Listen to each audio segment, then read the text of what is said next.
जय श्री गणेश। राधे राधे मित्रों आइए गणेश पुराण से आज अष्टम अध्याय शुरू करते हैं। अध्याय का विषय है देवराज इंद्र के विमान का पतन वर्णन। सूत जी बोले, हे शौनक, फिर चतुरानन ने व्यास जी के प्रति राजा शूरसेन का उपाख्यान कहा, जिसे महर्षि भृगु ने राजा सोमकांत को इस प्रकार बताया। हे राजन, मध्य प्रदेश में सहस्त्र नामक एक विख्यात नगर था, जिसमें रहकर राजा शूरसेन राज्य करता था। यह राजा अत्यंत पराक्रमी, शत्रुजेता और विद्वान था। एक दिन राजा अपनी राजसभा में श्रेष्ठ सिंहासन पर विराजमान था। तभी उसने कुछ दूर पर एक विमान गिरता देखा। राजा ने अपने दूतों को उसका पता लगाने का आदेश दिया, तो उन्होंने लौटकर बताया, महाराज, वह विमान देवराज इंद्र का है। यह सुनकर राजा तुरंत वहां पहुंचा और उसने देवराज से विमान के गिरने का कारण पूछा।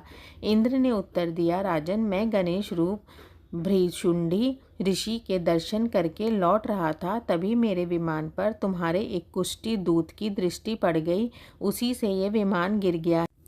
राजा शूरसेन ने कहा, प्रभो, भृशुंडी ऋषि कौन है? उनके दर्शनों की ऐसी क्या महिमा है जिससे आप जैसे महामहिम भी उनके दर्शनार्थ पधारे? यह सब मुझे बताने की कृपा करें। इंद्र बोले, राजन, इस वर्णन का आरंभ एक इतिहास से करना होगा। दंडकारण्य में नाभा नाम का एक अत्यंत क्रूर लुटेरा कोल रहता था। वह मनुष्य, देवता, ऋषि आदि कोई भी क्यों ना हो, सभी को लूटता फिरता था। उस दस्यु ने एक बार महर्षि मुद्गल के आश्रम पर आक्रमण कर दिया, किंतु महर्षि के भय रहित एवं सौम्य स्वरूप को देखकर उसका हृदय धड़कने लगा और हाथ कांपने लगे। उसका मानसिक उद्वेग इतना बढ़ गया कि ऋषि से स्वेद की धारा ही बह उठी। निकट ही गणेश तीर्थ था। उसने सोचा कि शरीर में स्फूर्ति लाने के लिए पहले स्नान कर लूं। इसलिए उसने उस कुंड में गोता लगाया ही था कि उसकी वृत्ति बदल गई। अब उसने महर्षि मुद्गल के पास जाकर उनके चरण पकड़ लिए और अपने अपराध के लिए क्षमा मांगने लगा। हे महाराज, ऋषि तो दयालु थे ही, उन्होंने उस दस्यु को क्षमा कर दिया। तब उसने निवेदन किया, भगवान, मैंने अब तक बहुत पाप किए हैं, उनसे निवृत्ति का कुछ उपाय बताइए। यह सुनकर महर्षि ने उसे गणेश का सप्ताक्षरी मंत्र गणेशाय ओम नमः का उपदेश किया और फिर बोले, वत्स, मैं यहाँ एक काष्ठगार देता हूँ।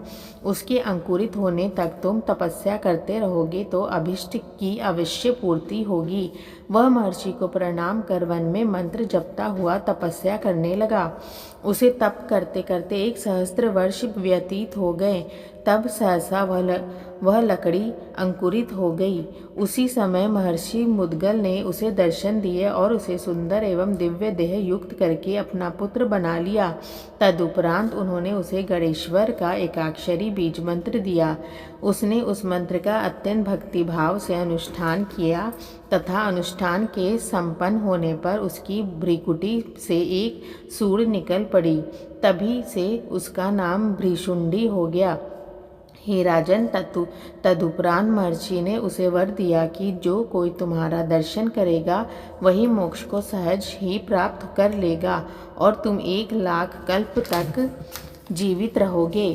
तब से वह कोल परम सिद्ध महाज्ञानी एवं महर्षि हो गया। संसार भर के बड़े बड़े महर्षि एवं देवता आदि उनके दर्शन को आने लगे। मैं भी उनकी महिमा सुनकर उनके दर्शनार्थ आया था। राजा शूरसेन ने यह इतिहास सुनकर पुनः पूछा, प्रभो, अब आपका यह विमान किस प्रकार उठने योग्य होगा? इस पर इंद्र बोले, राजन, तुम्हारे राज्य में कोई संकष्टी व्रत करने वाला पुण्यात्मा जब अपने 1 वर्ष का पुण्य देगा तभी यह उठेगा। मित्रों, इस प्रकार गणेश पुराण से अष्टम अध्याय यहीं पर रोकते हैं। आगे का अध्याय नेक्स्ट वीडियो में जारी करेंगे। तब तक के लिए राधे राधे।